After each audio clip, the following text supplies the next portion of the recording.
नमस्कार दोस्तों, इस वीडियो में उपराष्ट्रपति के चुनाव से संबंधित इम्पोर्टेंट पॉइंट को डिस्कस किया जाएगा। कौन कौन पॉइंट को डिस्कस किया जाएगा कि जो नया उपराष्ट्रपति का चुनाव हुआ उसमें विजयी कौन रहे, जो विजयी हुए उनके बारे में जानेंगे, और जो उपराष्ट्रपति है उपराष्ट्रपति के कुछ जो आपके बेसिक इन्फॉर्मेशन है पॉलिटी का उसके बारे में भी हम लोग इस वीडियो में समझेंगे। तो आप सभी लोग वीडियो को ध्यान से देखिएगा। तो आइए देखते हैं पहला पॉइंट, उपराष्ट्रपति चुनाव। क्रम संख्या में भारत के 16वें उपराष्ट्रपति चुनाव में जगदीप धनखड़ ने मार्गरेट अल्वा को पराजित किया। यहाँ पर आप ध्यान से समझिएगा, जो उपराष्ट्रपति का इलेक्शन हुआ है किस नंबर का है, तो 16वें नंबर का इलेक्शन होता है। इसमें कौन जीतते हैं, तो जगदीप धनखड़ जीतते हैं। किसे पराजित कर, तो मार्गरेट अल्वा को पराजित करके जीतते हैं। विजयी उम्मीदवारों के क्रम में भारत के 14वें उपराष्ट्रपति के रूप में कौन जीतते हैं, तो जगदीप धनखड़ जीतते हैं। जगदीप धनखड़। यहाँ पर दो चीज़ को आप ध्यान से समझिएगा, इलेक्शन तो था 16वां लेकिन उपराष्ट्रपति बनेंगे 14वें नंबर के। ऐसा क्यों? ऐसा इसलिए कि दो व्यक्ति जो है 2 बार उपराष्ट्रपति बनते हैं। पहला कौन है, डॉक्टर एस राधाकृष्णन, और दूसरा है मोहम्मद हामिद अंसारी। ये दोनों जो है एस राधाकृष्णन और मोहम्मद हामिद अंसारी, ये दो बार उपराष्ट्रपति बनते हैं। इसीलिए जो आपके जगदीप धनखड़ हैं ये 14वें नंबर के भारत के उपराष्ट्रपति बनेंगे। कुल 780 वोटों में से जगदीप धनखड़ को 528 वोट मिलता है, जबकि जो मार्गरेट अल्वा है उनको केवल 182 वोट मिलता है। 15 वोट आपके अवैध हो जाता है। 55 सांसद अपना वोट नहीं देते हैं। जगदीप धनखड़ उपराष्ट्रपति के रूप में 11 अगस्त 2022 को शपथ ग्रहण करेंगे। भारत के 13वें उपराष्ट्रपति अभी कौन है वर्तमान में, तो भारत के 13वें उपराष्ट्रपति हैं एम वेंकैया नायडू हैं। कौन है, एम वेंकैया नायडू हैं। उसके बाद देखिए जगदीप धनखड़ के बारे में। जगदीप धनखड़ का जन्म कब हुआ है, तो 18 मई 1951 को। कहाँ पर होता है, तो राजस्थान के झुंझुनू जिले के एक छोटा सा गाँव है जिसका नाम है किठाना। तो जो आपके जगदीप धनखड़ हैं इनका जन्म राजस्थान राज्य के झुंझुनू डिस्ट्रिक्ट के किठाना गांव में हुआ है। 1989 से 91 तक ये सांसद बनते हैं। कहां से बनते हैं, तो झुंझुनू लोकसभा सीट से ये सांसद बनते हैं। 9वां लोकसभा चुनाव होता है और आपको याद रखना है कि जनता पार्टी से जो है ये सांसद बनते हैं। जनता पार्टी का प्रतीक चिन्ह है उससे आपके चुनाव जीतते हैं। कौन, जगदीप धनखड़, और संसद बनते हैं। वर्ष 1990 में बीपीसी की सरकार में जो है संसदीय कार्य राज्य मंत्री भी बनते हैं। वर्ष 2003 में ये भाजपा में शामिल हो जाते हैं। जगदीप धनखड़ 20 जुलाई 2019 को पश्चिम बंगाल का राज्यपाल बनाया जाता है। जगदीप धनखड़ को ये पश्चिम बंगाल के 27वें राज्यपाल थे। पश्चिम बंगाल के 27वें राज्यपाल थे। अब उपराष्ट्रपति के बारे में जान लीजिए। उपराष्ट्रपति का पद जो है देश का दूसरा सर्वोच्च पद होता है।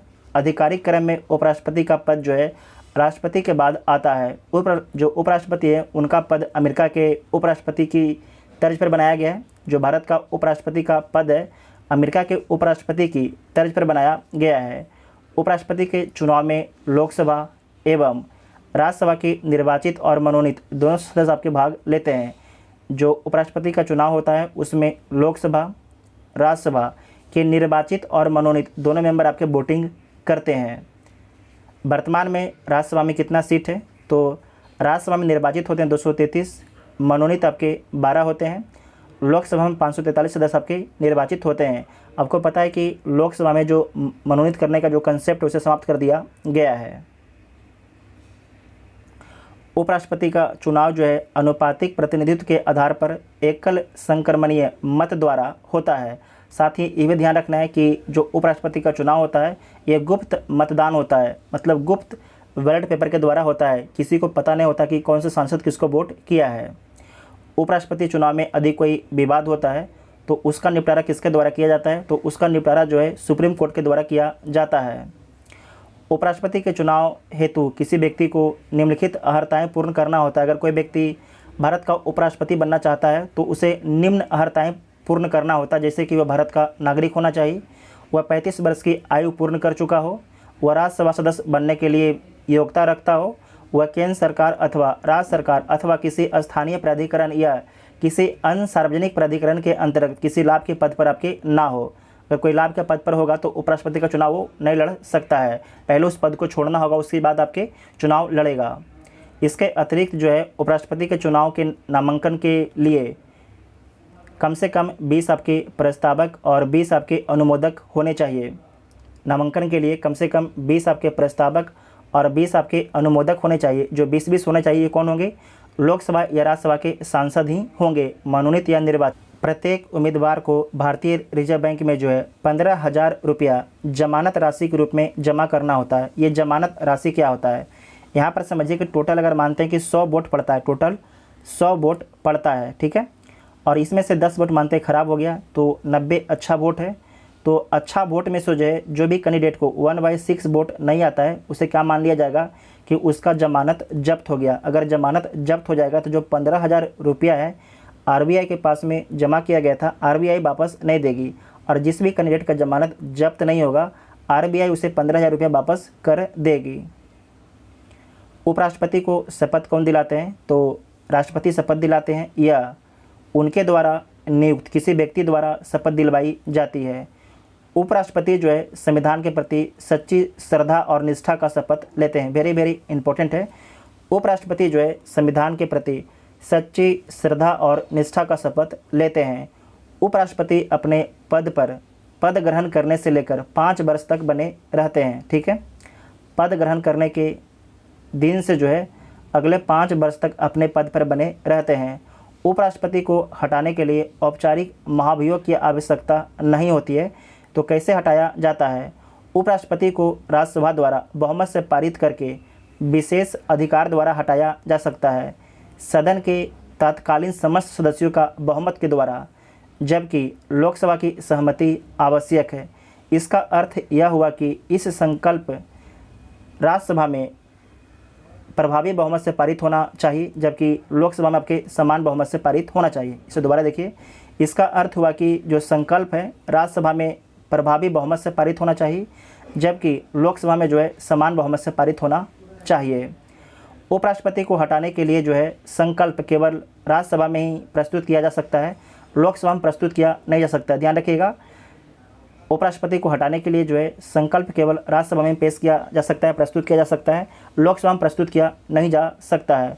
किंतु यहाँ पर ध्यान रखिएगा कि उपराष्ट्रपति को जो है 14 दिन की अग्रिम नोटिस देना होता है कि आपके खिलाफ जो है संकल्प पारित किया जा रहा है आपको हटाने के लिए।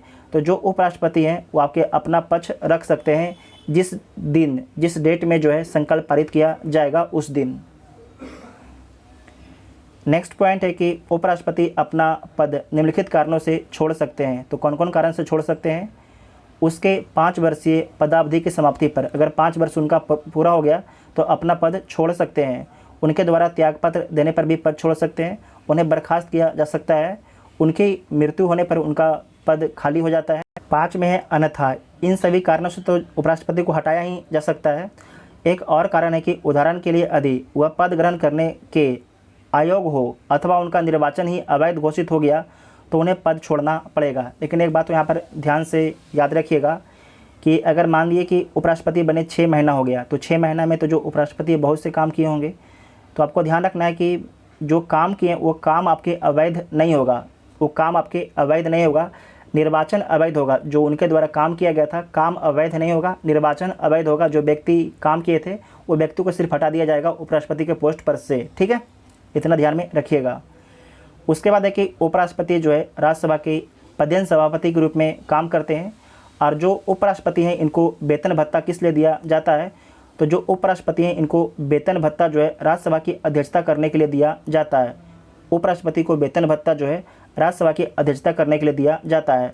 उपराष्ट्रपति जो है कार्यवाहक राष्ट्रपति के रूप में अधिकतम 6 महीने की अवधि तक के लिए काम कर सकते हैं। यहाँ पर ध्यान रखिएगा कि जो उपराष्ट्रपति हैं कार्यवाहक राष्ट्रपति के रूप में अधिकतम 6 महीने की अवधि तक के लिए काम कर सकते हैं, और 6 महीने के अंदर जो है नए राष्ट्रपति का चुनाव कराना अनिवार्य है। जबकि अमेरिका में क्या है कि अगर अमेरिका के राष्ट्रपति का देहांत हो जाता है, मृत्यु हो जाता है, तो जो उपराष्ट्रपति हैं जितना भी कार्यकाल बचा है पूरे कार्यकाल के लिए आपके राष्ट्रपति बन जाते हैं। लेकिन भारत में ऐसा नहीं है। भारत में मैक्सिमम 6 महीने तक जो है उपराष्ट्रपति राष्ट्रपति बन सकते हैं।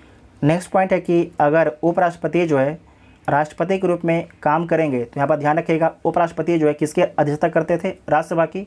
तो अब राज्यसभा की अध्यक्षता नहीं करेंगे, राज्यसभा की अध्यक्षता कौन करेंगे, तो जो उपसभापति हैं वो राज्यसभा की अध्यक्षता करेंगे।